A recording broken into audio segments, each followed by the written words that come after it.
Gặp phải heo rừng tập kích, mỗi người một thùng bắt đầu màn đối phó. Sinh tồn hoang dã mà sao lại dư ra mấy con gà vậy? Nương nói gì vậy? Nương nói trong chuồng gà có thêm mấy con gà. Cũng không biết từ đâu ra nữa. Để con đi xem thử. Hình như đúng là nhiều hơn mấy con lúc nãy thấy. Nương còn tưởng là mình hoa mắt nữa cơ. Hammer. Nhiều thêm 5 con gà đó.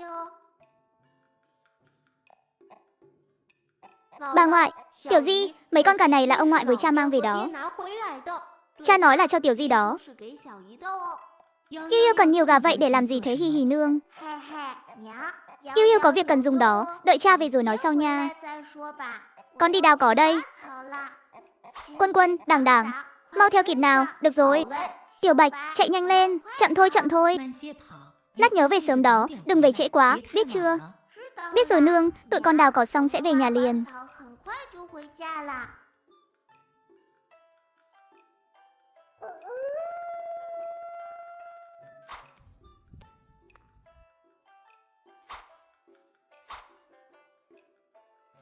Tiểu Di, chừng này đã đủ chưa? Đủ rồi. Trời tối rồi, mình về nhà trước, mai đào tiếp mấy loại khác. Dạ. Mấy đứa nhỏ, mau về nhà đi. Chuồng bò mùi nặng lắm, không được tới đây đâu Yêu. Chú Tống, chú về rồi à? Mê mơ. Yêu sao lại tới chuồng bò thế này, mùi nặng lắm đó. Không có gì hay ho đâu. Con không phải tới chơi, tụi con ra bờ sông đào thảo dược. Tiện đường đi ngang thôi. Ô là ông hôm đó Yêu. Con không được gọi là ông đâu, ông ấy cùng vai với cha con đó. Con nên gọi là chú, giống như gọi thánh thúc vậy. Mấy người trong nhà kia cũng gọi là chú thím là được. Dạ được, con biết rồi. Ai bảo Yêu là con gái út cha sinh muộn chi. Ai ra, vai về lớn đúng là phiền não ghê. Hóa ra con chính là Yêu à? Dạ, con là Yêu đây. Thím biết con hả? Biết chứ. Bọn thím đi làm công cùng mấy thím khác. Thường nghe họ nhắc tới con lắm. Mọi người nhắc tới con sao? Ừ đó, mỗi lần nhắc tới Yêu là ai cũng nói Yêu là em bé đáng yêu nhất toàn đội sản xuất. Hôm nay gặp con rồi mới thấy họ nói không sai chút nào. Cái dáng mũm mĩm này nhìn là thấy vui liền. He, cũng không đáng yêu lắm đâu, chỉ một xíu thôi à. Yêu đáng yêu quá. Các con ở đâu vậy? Đến lúc về nhà rồi, là cha đến kia. Cha ơi, chúng con ở đây nè. Hừ, nhìn cái trời này xem. Chả có gì cả, cha lại đang bảo con nhìn sắc trời đấy. Muộn thế này rồi mà ba đứa vẫn chưa chịu về nhà. Trước khi con ra ngoài, mẹ con đã dặn thế nào? Không phải chúng con đang về sao? Sắp về đến nơi rồi, một lát nữa là tới nhà thôi anh Thắng. Còn mấy vị huynh đài, tàu tử, thật ngại quá. Mấy đứa nhỏ làm phiền mọi người rồi. Không có đâu. Ở cùng mấy đứa nhỏ, chúng tôi cũng thấy mình trẻ ra. Chị An ơi, chỗ em có 5 con gà nè. Chị muốn lấy mấy con? 5 con chị lấy hết, vậy thì đổi thành điểm năng lượng đi. Chỉ mấy con gà này thì cũng chẳng đổi được gì nhiều. Chị An, sau này bên chị cần lượng gia cầm lớn không? Trứng gà mọi người có lấy không? Nhu cầu khá lớn, trứng gà cũng lấy luôn. Nhà họ Tề có thể bao hết. Hôm nay em tìm được 2 loại dược liệu mới. Giờ em gửi qua đây. Chị cầm lấy nghiên cứu đi, cảm ơn Giao nhé. Chúng tôi muốn ra một đợt dược liệu. Càng nhanh càng nhiều càng tốt, chắc phải vài ngày nữa mới chuẩn bị xong. Đến lúc đó sẽ liền. Hệ nhé, đi thôi, lên, nối. Nhiệm vụ hôm nay là mang cái gùi. Phải lấp đầy tất cả. Lấp đầy gùi. Lấp thật đầy nào. Lấp đầy một cái gùi sẽ được thưởng 10 viên kẹo đó. Gì nhỏ tốt quá, con nhất định sẽ lấp thật đầy. Yêu, thế này không công bằng lắm nhỉ. Gùi của Hồng Quân và Kiến Đãng nhỏ mà cũng được 10 viên kẹo. Vậy thì thêm 10 viên kẹo nữa. Cô út cứ giữ lấy mà ăn, con có tiền tiêu vặt rồi. Không được đâu. Làm thuê là phải trả lương, cho Lục bá phụ ăn 3 miếng thịt.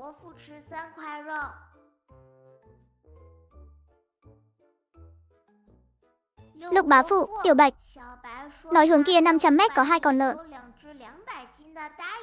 Rừng nặng 200 cân, chúng ta mau chạy thôi. Trịnh Xuyên, Hồng Quân, mau xuống đây. Chúng ta phải xuống núi ngay, được ạ? Tới đây. Chúng đang mang một bộ mặt xấu xí lao về phía chúng ta kìa. Tới rồi, Lục bá phụ ơi. Lợn rừng tới rồi, Trịnh Xuyên. Hồng Quân, mau kéo Yêu Yêu và Kiến Đãng lên cây. Hoa Trung Lương thấy 4 đứa trẻ đều đã lên cây, vội lấy dao đi rừng từ gùi ra dắt vào chạc cây. Tuyệt đối không được buông tay.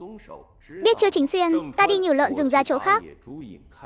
Cháu trông chừng các em và cô út, đừng để chúng ngã xuống đấy. Lục Gia Gia cẩn thận, hệ thống. Không phải người vẫn còn chút thời gian sao? Mau ra giúp Lục bá phụ một tay, dẫn một con lợn rừng đi trước. Hệ thống suy nghĩ rồi xem lại kế hoạch tác chiến, sau đó gật đầu, nhảy thẳng từ trong bụi cỏ ra. Nó chạy tới nhe răng với một con lợn rừng. Hai con lợn rừng lớn liền quay đầu chạy sang một bên. Hoa Trung Lương thấy vậy hiểu ra ý của Tiểu Bạch. Mau chóng dẫn đi, đầu tay đôi với con lợn rừng còn lại.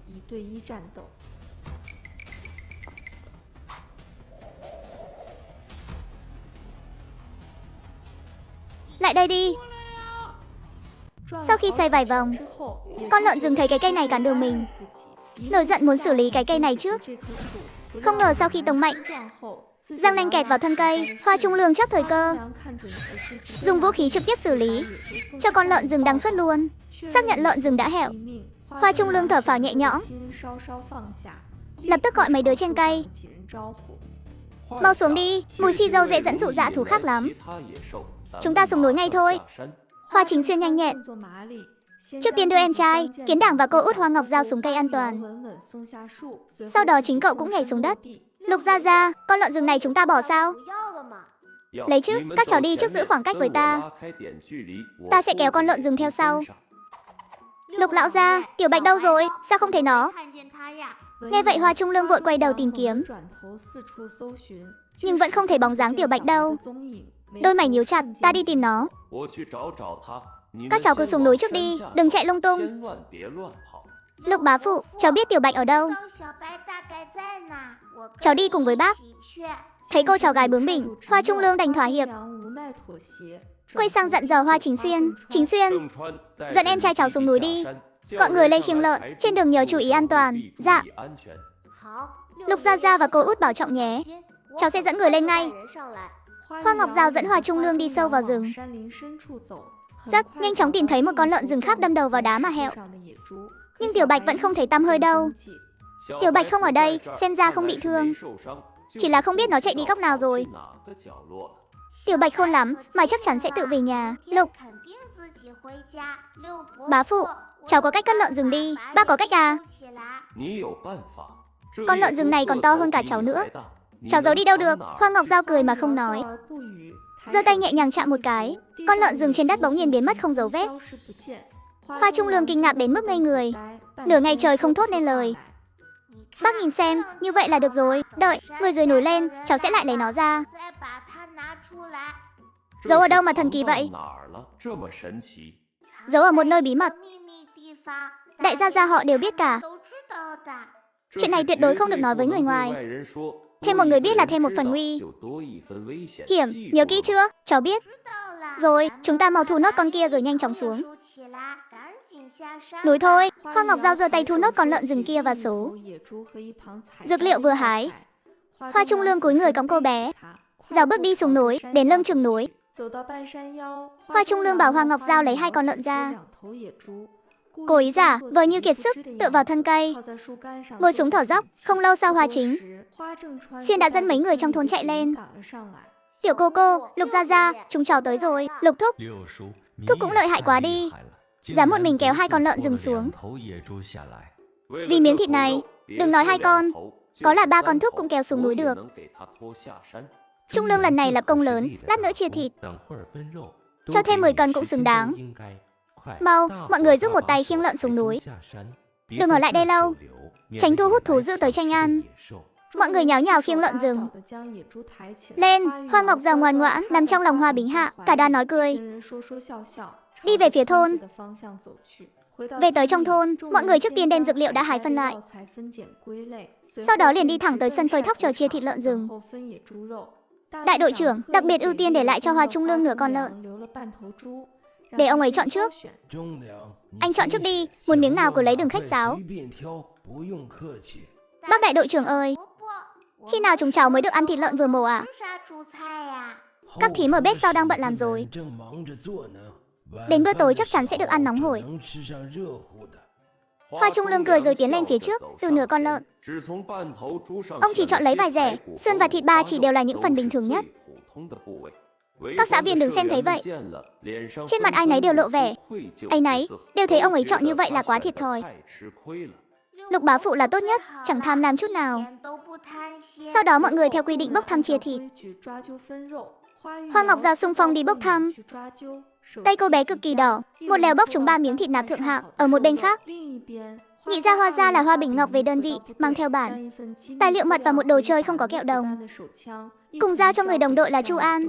Bình à, đồ chơi này từ đâu ra vậy? Nhìn kiểu dáng, hoàn toàn không giống trang bị hiện có của chúng ta, là một loại dụng cụ mới. Tôi có thể lấy được nhiều vật tư tương tự thế này nữa. Hoa gia sẵn lòng hiến tặng toàn bộ những thứ này, nhưng điều kiện là phải cử người bảo vệ an toàn cho nhà họ Hoa. Cậu giúp tôi liên lạc với Chu lão tướng quân. Tôi muốn trực tiếp báo cáo, trình thẳng lên Trung ương. Sau khi Chu lão tướng quân biết chuyện liền lập tức lên đường tới Trung ương báo cáo tình hình. Ngay tối hôm đó đã khẩn cấp sắp xếp nhân lực xuyên đêm lên đường hướng về đại đội Hồng Kỳ, sợ chậm trễ chuyện đại sự. Hôm sau, Hoa Trung ý đưa Hoa Ngọc Giao lên thị trấn. Ông dùng tiền và phiếu đã tích góp từ lâu, mua một chiếc xe đạp, thuận lợi hoàn thành nhiệm vụ, tiêu phí mà hệ thống giao. Về tới nhà, Hoa Trung ý quý chiếc xe đạp này như vàng. Cứ dùng khăn lau chùi thân xe, không để sót một hạt bụi nào. Nhất quyết phải đẩy xe vào trong nhà cất giữ, sợ để bên ngoài bị ẩm hỏng. Cha ơi, con muốn lên núi tìm Lục bá phụ và mọi người để hái thuốc. Hoa Trung ý cẩn thận cất chiếc xe đạp, rồi dẫn Hoa Ngọc Giao đi lên núi. Hai cha con hội quân với nhóm Hoa Trung Lương ở trên núi mà không ai hay biết. Trên con đường núi phía xa, vài chiếc xe quân sự đang tiến về phía đại đội Hồng Kỳ. Những ngày bình yên sắp bị phá vỡ. Yêu. Nhà em có đắc tội ai không đây? Chắc là không đâu ạ. Nhà em ngày nào cũng đi làm ở đội. Yêu dạo này toàn lên núi, đắc tội ai được chứ? Vừa nãy có một cậu thanh niên trẻ măng đang ở đầu làng hỏi thăm chuyện của Yêu, khéo miệng lắm, làm mấy người già trong làng cứ sướng rơn. Các cụ lỡ lời khai hết sạch sành xanh rồi.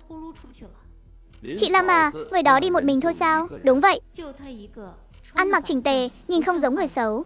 Đa tạ chị Lâm đã nhắc nhở. Chúng em biết rồi, sẽ chú ý đến Yêu hơn. Mấy đứa phải để tâm vào đấy, đừng để Yêu đi đâu một mình, lỡ bị bắt cóc thì khổ. Sau khi tiễn chị Lâm, anh em nhà họ đưa đám trẻ vào nhà. Không ai nhắc lại chuyện vừa rồi nữa. Vừa mở cửa ra, một chiếc xe đạp mới toanh hiên ngang dựng ngay giữa gian chính. Hai đứa đi lên thị trấn hôm nay là để mua xe đạp đấy à? Vâng, Yêu hay lên trấn. Đi xe bò về muộn quá, có xe đạp sẽ tiện hơn. Anh còn ít tiền, lát nữa đưa cho chú. Không cần đâu Lục ca, nhà em vẫn còn tiền, nếu không đủ chắc chắn em sẽ chưa mua ngay đâu. Tiểu Di, đây là xe đạp nhà mình à? Tuyệt quá Tiểu Di ơi. Cô có thể chở tụi cháu đi chơi không? Hoa Ngọc Giao nhìn xuống đôi chân ngắn cũng cỡn của mình. Giờ thì chưa được đâu, đợi cô lớn lên đã. Cô chở các cháu đi có được không? Được ạ. Sau này cháu lớn lên sẽ làm tài xế riêng cho Tiểu Di. Trong khi đám trẻ reo hò quanh xe đạp, anh em nhà họ Hoa lại lén vào phòng trong, bàn bạc về tin tức chị Lâm mang tới. Lục ca, người mà chị Lâm nói đến đó, anh có nghĩ tới ai không? Mê Mông, theo lời chị ấy, anh cảm thấy người đó rất giống. Có lẽ là người của quân đội. Trước khi đi, cha có dặn anh một chuyện. Nếu có người bên quân đội hỏi thăm Yêu, bảo chúng ta đừng bận tâm. Nhưng giờ chẳng rõ là địch hay ta. Dạo này đừng để tụi nhỏ đi đâu một mình. Tôi nhớ ra rồi, bác sĩ Nhị bảo cứ yên tâm. Yêu lên núi có ông theo, ở nhà có bọn tôi, sẽ không để con bé lẻ loi đâu. Cùng lúc đó, tại quân khu Thượng Kinh, Chu An Cẩn đang sốt sắng đòi Chu An Bình đưa tài liệu quan trọng. Bộ tài liệu này chính là bằng chứng Hoa Ngọc Giao có thể giao dịch liên không gian. Trong khi đó, Hoa Bính Ngọc đang ở đơn vị, cũng nhận được cuộc gọi từ Chu lão tướng quân, nhận lệnh lập tức quay về đại đội Hồng Kỳ, phối hợp giao dịch liên không gian. Đồ đâu? Đưa tôi mau. Gấp gì chứ? Ăn cơm xong rồi tính. Thử xong rồi thì lấy ra đi, tài liệu này cực kỳ quan trọng. Nó sẽ giúp nâng tầm đồ chơi của chúng ta. Vẫn chưa hoàn chỉnh đâu, ông xem tạm phần này đi. Còn người viết tài liệu thì để tôi hỏi Bính Ngọc. Cậu Hoa, cậu lập tức về đại đội Hồng Kỳ ngay. Người của cấp trên sẽ đến hội quân với cậu để hỗ trợ Yêu Yêu hoàn thành giao dịch. Nhất định phải bảo vệ con bé, đừng để nó bị đưa lên Thượng Kinh, nhưng rồi sẽ có người bảo vệ nó thôi. Rõ, thưa chủ Lão tướng quân, tôi đi chuẩn bị ngay. 3 ngày sau, Chu Cảnh Hành dẫn theo một đội người đến đại đội Hồng Kỳ. Hoa Bính Ngọc đã chờ sẵn từ lâu. Ngay tối hôm đó, anh ấy đưa Yêu Yêu đến nhà Hoa đại gia, chính thức giới thiệu Chu Cảnh Hành, người sẽ hỗ trợ con bé giao dịch. Đây là anh Chu Cảnh Hành. Sau này anh ấy sẽ hỗ trợ em giao dịch. Anh Cảnh Hành ạ. Mê mơ, nhưng món chúng ta cần đổi đều ghi ở đây. 1000 món đồ chơi liên thanh, một bộ tài liệu về thiết giáp, 3 bộ máy công cụ linh kiện. Anh à, mấy thứ này có vẻ hơi nhiều. Em không biết dược liệu của mình có đủ không nữa. Nếu không đủ thì mình đổi ít lại. Anh sẽ sắp xếp người lên nồi hái thuốc cùng em. Vâng, để em liên lạc với chị Kỳ An. Yêu Yêu. Cuối cùng em cũng gọi rồi. Nghĩ xem muốn lấy gì chưa? Vâng. Chị Kỳ An ơi, em gửi danh sách đồ cần đổi cho chị nhé. Làm phiền chị chuẩn bị giúp em với. Chữ này đẹp quá, ai viết vậy em? Anh Cảnh Hành nói là do Chu Trần Hoa Lão tướng quân viết đấy. Trời đất ơi, là khai quốc công thần Chu Lão tướng quân sao? Phen này mình xịn rồi. Không ngờ lại có được bút tích của Lão tướng quân. Kỳ An ở đầu màn hình bên kia vô cùng phấn khích, vội vàng đồng ý sẽ sớm chuẩn bị xong vật phẩm. Hẹn 8 giờ tối mai sẽ tiến hành giao dịch. Để gom đủ dược liệu, sáng sớm hôm sau, Hoa Ngọc Giao đã đi theo Hoa Bính Ngọc cùng nhóm của Hoa Trung Lương và Chu Cảnh Hạnh lên núi phía Bắc hái thuốc. Lục bá phụ, trên núi phía Bắc có nhiều thuốc để hái không à? Chúng ta cứ đi xem thử, nếu không có thì quay lại núi phía Nam. Tiểu Bạch, mau giúp tụi mình tìm dược liệu nào. Chủ yếu là tìm nhân sâm nhé. Nghe tiếng gọi của Hoa Ngọc Giao, Tiểu Bạch lập tức hú lên một tiếng, dẫn mọi người đi sâu vào trong rừng núi. Đại ca ăn nhân sâm, 5 tuổi cũng không thấp đâu. Tiểu Bạch giỏi quá đi mất. Thật sự có thể tìm được nhân sâm sao? Tất nhiên rồi. Tiểu Bạch còn có thể săn được lợn rừng to nữa đó. Lợi hại lắm luôn. Tiểu Bạch dẫn đường suốt hành trình, không chỉ tìm thấy nhân sâm mà còn tìm được 5 cây linh chi. Ai nấy đều kinh ngạc. Chu Cảnh Hạnh nhìn thấy Tiểu Bạch ngoan ngoãn và Hoa Ngọc Giao đáng yêu, cũng dần buông bỏ cảnh giác. Sau một buổi sáng bận rộn, vui của mọi người đều đã đầy ắp dược liệu. Vui vẻ trở về nhà, Trung Lương đi gọi Chu Cảnh Hạnh vào đây, có vài chuyện cũng đã đến lúc cho cậu ấy biết rồi.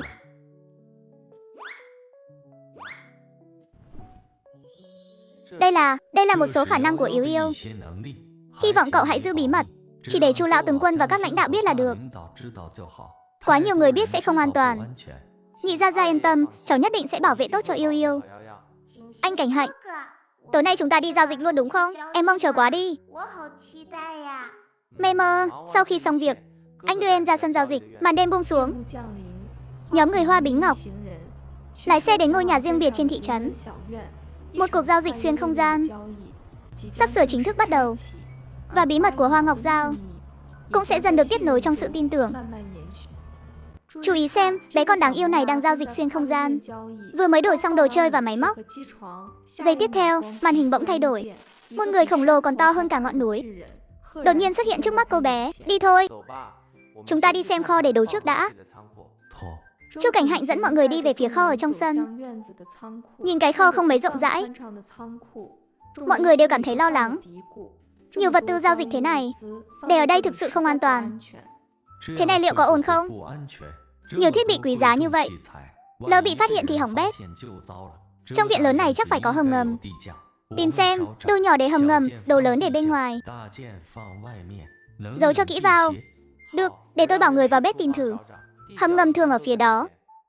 Chẳng bao lâu sau, Lâm Thần Dương vội vã quay về báo cáo. Tìm thấy hầm rồi, Lâm Phong và mọi người đang dọn dẹp. Chu Cảnh Hành vẫn không yên tâm, đứng dậy đi tới hầm ngầm kiểm tra, để Hoa Ngọc Giao và Hoa Trung Lương ở lại phòng chờ. Lục bá phụ, bác đưa cháu ra sân chơi được không? Được chứ? Bác đưa cháu ra đình hóng gió, chỉ là trời tối nên nhìn không rõ, không sao ạ. Chúng ta cứ xem thôi, đợi trời sáng lại ra xem cái đẹp. Hoa Ngọc Giao đi theo Lục bá phụ, tung tăng nhảy nhót đi ra sân. Nhưng còn chưa kịp đứng vững, Ngô Bân đã vội chạy đến gọi họ về. Đến giờ giao dịch rồi. Lục thúc yêu yêu, đại ca bảo hai người về chuẩn bị giao dịch. Được rồi yêu yêu, chúng ta về thôi. Nhị gia gia, Lục thúc, 8 giờ rồi, bắt đầu giao dịch chứ. Kết nối không gian thành công, chị An yêu yêu. Các món đồ chơi trong danh sách, máy móc và tài liệu đều đã chuẩn bị xong. Cảm ơn chị An. Dược liệu của chúng em cũng chuẩn bị xong rồi. Chỗ dư ra này tặng chị đó.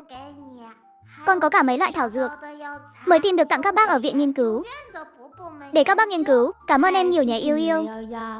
Chị cũng chuẩn bị quà cho em đây. Đồ chơi, đồ ăn, cả máy học tập nữa, lát nữa sẽ gửi qua cho em. Hai người nhanh chóng kiểm kê xong vật tư, bắt đầu giao dịch. Một lát sau giao dịch hoàn tất, Chu Cảnh Hành sắp xếp người chuyển đồ nhỏ vào hầm, đồ lớn chuyển vào kho. Xong việc, Tần An đột nhiên ngại ngùng mở lời nhờ vả. Yêu yêu, có thể giúp chúng tôi nói với Chu lão tướng quân, muốn xin một tấm chữ ký tay ạ. Chúng em đều rất ngưỡng mộ ông ấy, anh ẩn hình. Chị An và mọi người muốn xin chữ ký của Chu lão tướng quân. Được không ạ? Được chứ, nhưng giờ thì chưa được. Để một thời gian nữa em mang đến cho mọi người. Tuyệt quá, cảm ơn yêu yêu nhé. Cảm ơn tiên sinh Cẩm Hạnh. Sau khi ngắt kết nối, Chu Cẩm Hạnh sắp xếp Lâm Phong đưa Hoa Ngọc Giao và đội luân hồi về. Trên xe, Hoa Ngọc Giao đang thiêu thiêu ngủ, nhưng vừa chợp mắt thì trong đầu vang lên tiếng thông báo dồn dập của hệ thống. Giao dịch tại vị diện này đã vượt quá 100.000. Mở khóa quyền hạn giao dịch vị diện mới. Có vị diện mới gửi yêu cầu kết nối. Cái hệ thống thối này. Ôn chết đi được, vị diện mới gì vậy? Ký. Chủ, mở khóa vị diện mới rồi, là ghép ngẫu nhiên, bên kia đã gửi yêu cầu kết nối, biết đâu lại có đồ tốt. Được rồi, màn hình ánh sáng hiện lên. Hiện ra trước mắt Hoa Ngọc Giao không phải là căn phòng quen thuộc, mà là những cây cổ thụ chọc trời và một khu rừng nguyên sinh. Giây tiếp theo, một người khổng lồ cao hơn cả tòa nhà xuất hiện trước màn hình khiến Hoa Ngọc Giao tỉnh cả ngủ.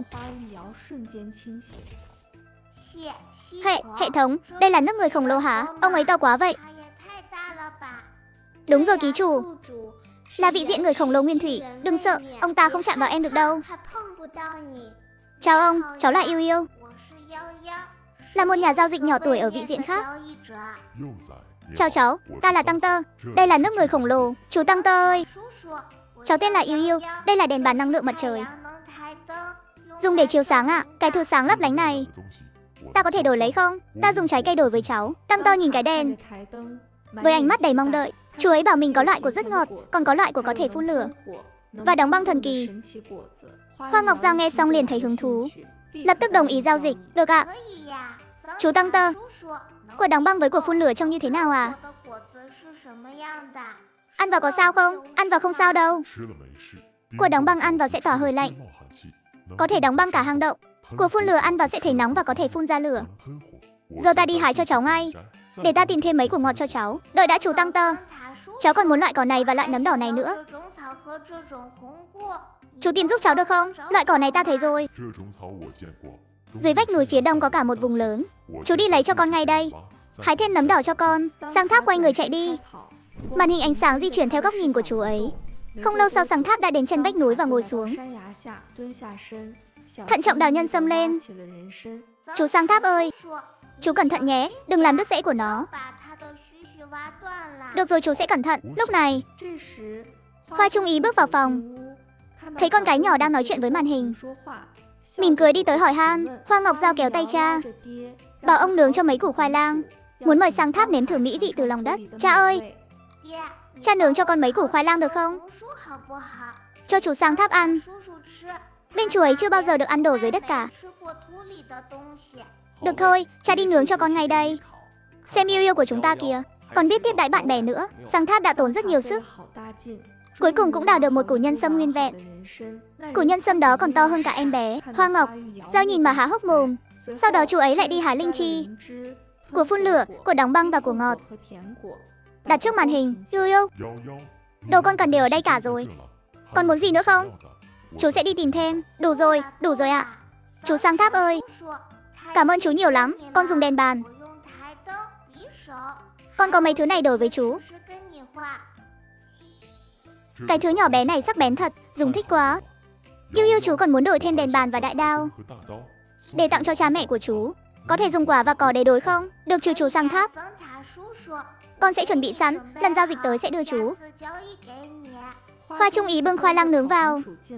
Hoa Ngọc Giao lập tức cho Sang Tháp xem, dạy chú ấy cách ăn. Sang Tháp nếm thử một miếng, lập tức mê luôn, ngon quá. Chú sẽ vào núi tìm thêm cho bộ lạc. Các bạn nhỏ, chúng ta cũng nếm thử nào. Vâng chú Sang Tháp. Con phải đi ăn sáng rồi, lần sau lại giao dịch nhé. Chú chuẩn bị xong thì liên lạc với con. Được. Yêu yêu tạm biệt. Chú sẽ chuẩn bị thêm nhiều quả và cỏ. Kết thúc kết nối. Hệ thống lập tức chuyển tới tin tốt. Củ nhân sâm Sang Tháp vừa đào được treo lên mạng nội bộ và bị tranh mua sạch trong tích tắc, kiếm được 2.888 điểm năng lượng. Hoa Ngọc Giao vừa kinh ngạc vừa vui mừng. Cô bé đeo chiếc gùi nhỏ trên lưng, vui vẻ đi theo người nhà lên núi hái thuốc, trong lòng thầm mong đợi lần giao dịch kế tiếp với chú Tăng Tháp. Chúng ta phát tài rồi. Lần tới nhất định phải đổi thêm thật nhiều nhân sâm và cả những quả thần kỳ nữa. Được thôi ký chủ. Sau này chúng ta có thể dựa vào người khổng lồ để kiếm được nhiều năng lượng hơn. Tuyệt quá, Lục bá phụ. Chúng ta mau lên núi thôi, đào thêm thật nhiều dược liệu để lần sau đổi thêm nhiều đồ tốt với chú Tăng Tháp. Bác không tin cháu sẽ thành công sao? Không phải không tin, mà là sợ cháu bị người nhà phát hiện rồi ăn đòn. Hoa Ngọc Giao suy nghĩ rồi gật đầu, chạy đi tìm Hoa Trung Lương đang thu dọn dược liệu. Cái đầu nhỏ ngoài cửa trông rất rõ. Lục bá phụ, mau lại đây nào. Nhóc con vẫy tay như mèo chiêu tài. Hoa Trung Lương mỉm cười tiến tới. Sao vậy, không chơi với thỏ nữa à? Lục bá phụ, vào nhà đi. Cháu có đồ tốt cho bác xem này. Được rồi, để xem yêu yêu nhà ta giấu bảo bối gì nào. Hoa Trung Lương ngồi xuống, Hoa Ngọc Giao ngồi xổm bên lồng thỏ, nhìn bác ấy với ánh mắt đầy mong đợi. Lục bá phụ, cháu đã đổi được một loại của rất lớn, ăn vào có thể đóng băng. Cháu muốn dùng con thỏ để thử nghiệm. Quả có thể đóng băng sao? Lại có vật lạ thế này à? Bác nhìn xem, một quả cầu trắng bỗng nhiên xuất hiện. Hoa Trung Lương sững sờ trong giây lát. Đây là giống mới à? Sao lại màu trắng mà còn to thế này? Chính là nó đó. Chỉ cần ăn một chút là có thể đóng băng chỗ này. Hoa Trung Lương đã chứng kiến sự kỳ diệu của cô cháu gái, nên không hề nghi ngờ. Phải ăn to thế này sao? Không cần, một chút là đủ rồi. Nhưng một chút là bao nhiêu? Hoa Ngọc Giao bối rối,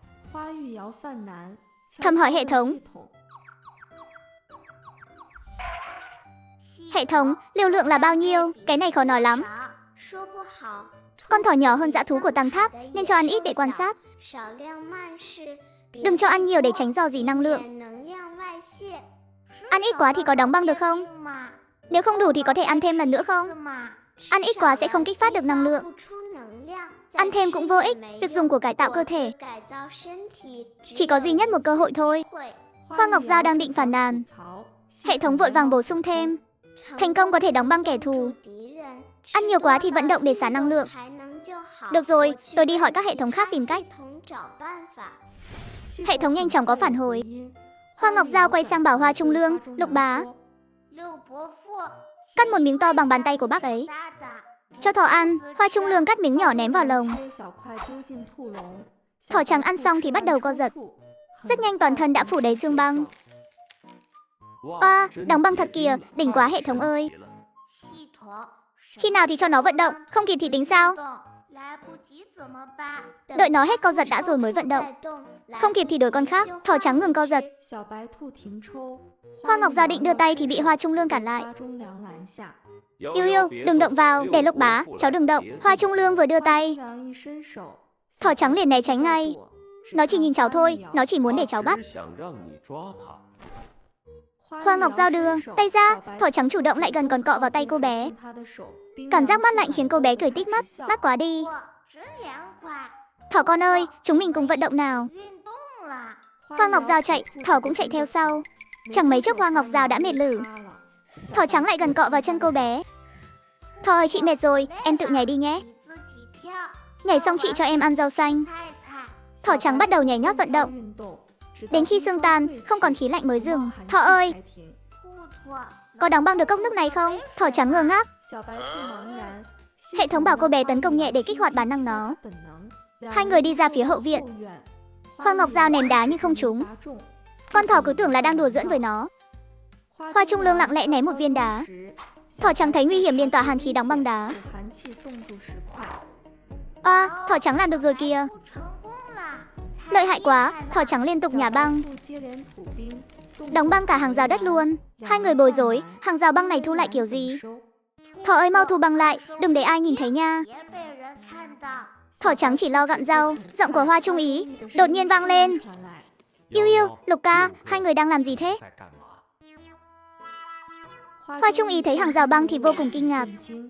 Hoa Trung Lương ra hiệu bảo ông ấy khẽ thôi. Hai người vào phòng, lấy ra trái cây, nhân sâm và linh chi. Cha, con còn có cuộc phun lửa của người khổng lồ săn tơ. Đồ đạc của họ cái gì cũng siêu to khổng lồ. Củ nhân sâm này không phải thành tinh rồi chứ? Không đâu cha, cha cứ đào sâm đi. Chia cho các bác mỗi nhà một ít, hai người đều thấy ấm lòng. Bàn bạc tối nay sẽ thưa với người lớn. Hoa Trung Lương quyết định tự mình thử quả. Hoa Trung Ý lo lắng nhưng không cản được Lục bá phụ. Chỉ ăn bấy nhiêu thôi. Cô giận là do đang cải tạo cơ thể, phải vận động thì mới cứu được. Hoa Trung Lương ăn vài miếng rồi bỗng đau đớn rên rỉ. Toàn thân đóng băng. Hoa Trung Ý cuống quýt không dám chạm vào Lục bá phụ. Dáng chịu chút, hết khó chịu thì vận động một lát. Vài phút sau Hoa Trung Lương mới tỉnh lại. Sau đó Lục bá phụ bắt đầu chạy nhảy. Đóng băng được chưa? Thử đi. Hoa Trung Lương tập trung ý chí. Lòng bàn tay hiện ra khối băng, vung tay đóng băng cốc gốm. Vung tay cái nữa, khí lạnh biến mất. Thành công rồi, thật sự thành công rồi Lục ca. Anh đỉnh thật đấy. Ba người đi ra sân sau. Hoa Trung Lương vung tay thu hồi băng. Ngọc Mai quay về. Trong phòng, Chu Cảnh Hàng và mọi người đã về, còn mang kẹo cho Hoa Ngọc Giao. Hoa Trung Lương nói với Chu Cảnh Hàng, mai đại đội thu hoạch lúa mạch nên không lên núi. Chu Cảnh Hàng sắp xếp người bảo vệ ngầm rồi rời đi.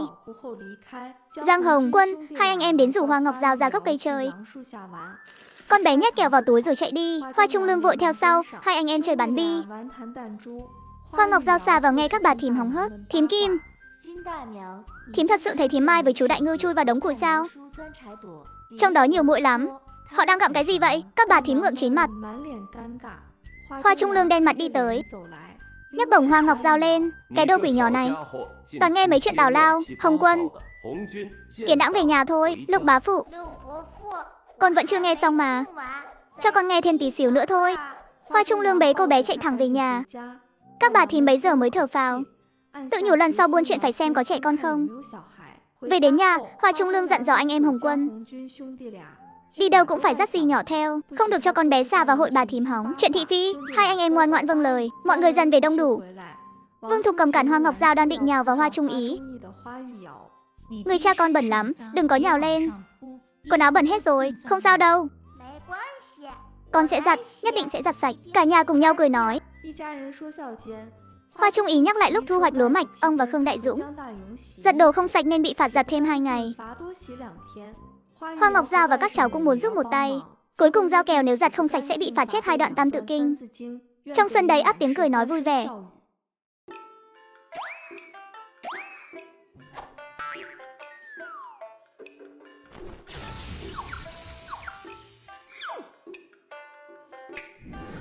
Lục đệ, đệ gan lớn quá rồi đó.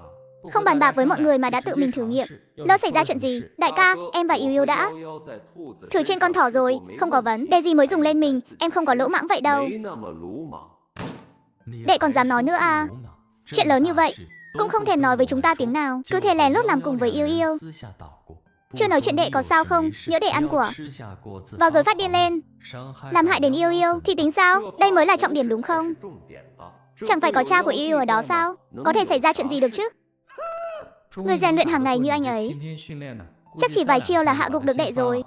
Cũng không cần nói ra đâu, sau này có việc gì phải báo trước với người nhà một tiếng, để chúng ta còn chuẩn bị tâm lý. Vâng thưa đại bá.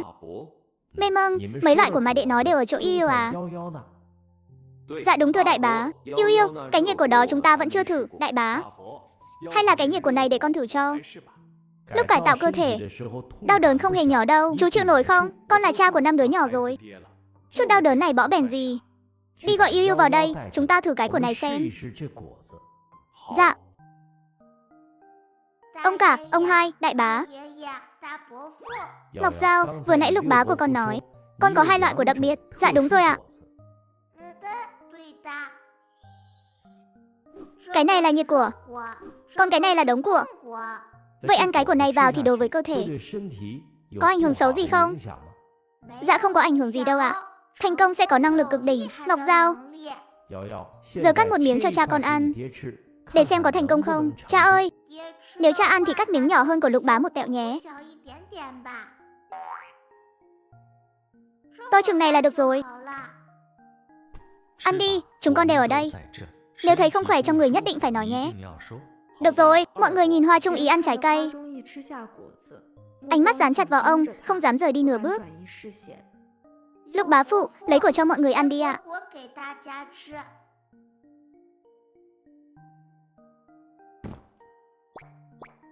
Lục bá phụ cắt của ngọt đi. Ăn đi, đợi cha cháu khỏe lại, Lục bá phụ sẽ cắt cho cháu ăn, được không? Dạ vâng. Hệ thống, ăn trái cây không phải là không sao à? Sao mọi người lại căng thẳng thế? Nếu chưa từng thử nghiệm, thì cha cô là đối tượng thử nghiệm đầu tiên, mọi người đương nhiên sẽ căng thẳng hơn. Cha cô lại là người nhỏ nhất trong thế hệ này. Các bậc tiền bối chăm sóc ông ấy lâu rồi, nên thành thói quen rồi. Trong lúc một người một hệ thống trao đổi, cơ thể Hoa Trung Ý cũng đã cải tạo xong. Lục ca, lửa của em phát ra từ đâu vậy? Không lẽ phải phun vào nước sao? Chú muốn lửa phát ra từ đâu thì hãy dẫn năng lượng đến đó. Cha định phun 8 muội chân hỏa giống Hồng Hải Nhi à? Cha mau phun cho con xem đi, phun xuống đất ấy. Đừng có phun vào con nhé. Nếu không một lát nữa nướng con chín luôn thì rắc rối lắm. Hoa Trung Ý hiểu lờ mờ, dẫn năng lượng vào lòng bàn tay, và một ngọn lửa nhỏ hiện lên. Ngay lập tức ông ấy phấn khích hẳn, trông cứ như một đứa trẻ vậy. Thử bên trái rồi lại thử bên phải. Yêu Yêu, trong người có thấy chỗ nào khó chịu không? Không có. Cảm thấy sức mạnh tăng lên rất nhiều, tinh thần vô cùng sảng khoái. Đại bá, chuyện ở phía trên có cần báo một tiếng không? Cần chứ, năng lượng này có thể giúp quê hương ta trở nên mạnh mẽ nhanh chóng. Được, vậy để cháu tìm cơ hội nói chuyện với Chu Cảnh Hành. Đại bá ơi, ngày mai con lại có nhiệm vụ rồi, phải tiêu 100 đồng đó. Con muốn mua cho nương máy khâu. Như vậy thì không cần phải đi mua nhiều đồ nữa. Được thôi, nhưng ngày mai mọi người đều ở đại đội giúp việc, không tiện vận chuyển về cho lắm. Đại bá, ngày mai cháu đưa Yêu Yêu lên trấn bán đồ, sẵn tiện bàn chuyện với Chủ Cảnh Hành luôn. Lúc đó dùng xe của họ để trở về. Ngày hôm sau, Hoa Trung Ý đạp xe chở Hoa Ngọc Giao lên thị trấn. Đột nhiên người khổng lồ Sang Tơ yêu cầu kết nối. Chú Sang Tơ, Yêu Yêu, chú vừa hái được 5 của lạnh và 5 của nóng, còn có bông lúa mạch nữa. Chú Sang Tơ ơi, bên chú có nhiều lúa mạch không? Cháu muốn đổi thêm một ít. Nhiều lắm, có mấy cánh đồng luôn, nhưng có chỗ vẫn chưa chín vàng. Muốn đổi thì phải đợi thêm lúc nữa, đợi chín vàng, rồi chúng ta mới giao dịch tiếp. Đến lúc đó cháu sẽ dạy chú Sang Tơ làm bánh bao.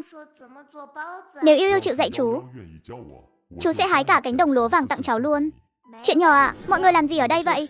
Anh tìm em có chút việc.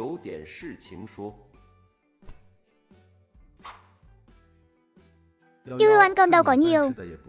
Sao lại múm mĩm thế này? Hay là bình thường? Em ăn nhiều đồ ăn vặt, em không ăn nhiều vậy đâu. Làm gì có chuyện đó, ăn vặt cũng ít, cơm cũng ăn ít, sao lại tròn trịa thế này nhỉ?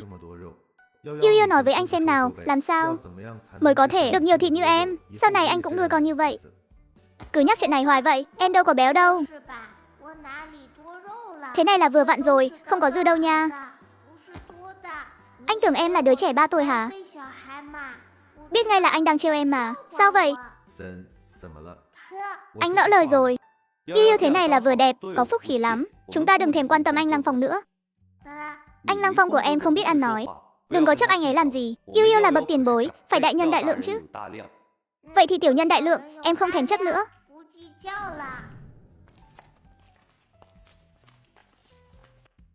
Yêu yêu, anh ăn thử của đông lạnh được không? Được ạ.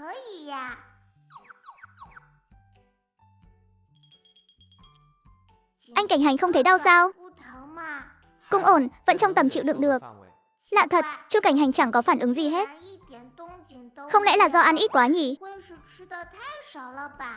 Anh Cảnh Hành, anh có năng lực đóng băng rồi à?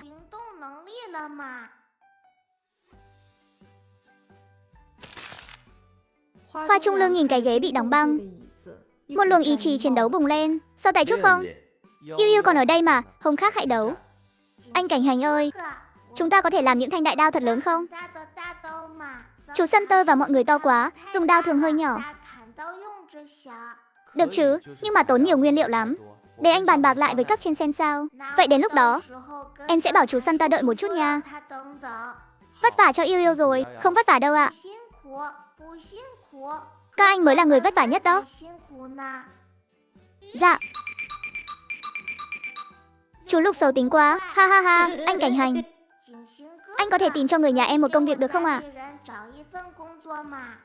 Chuyện công việc thì vừa nãy chú Lục đã nói với anh rồi, nhưng mà là nói tìm cho các anh của em việc thu mua. Đúng, việc thu mua là cần nhất ạ. Công việc cho cha mẹ hoặc chị hai cũng cần nữa.